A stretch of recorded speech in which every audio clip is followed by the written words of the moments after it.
Hello guys, good morning. Happy Monday, first of the week. First day of school in office. I need to have sunlight for a while before I start cleaning the house.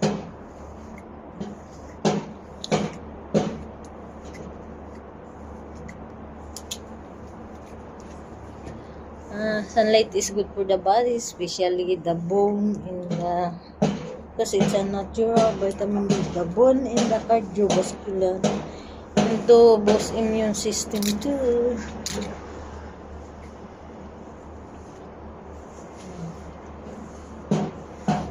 Even if how many minutes only, because I need to clean the house na. It's already past 8. I'm not yet started. I need to clean the bathroom also today.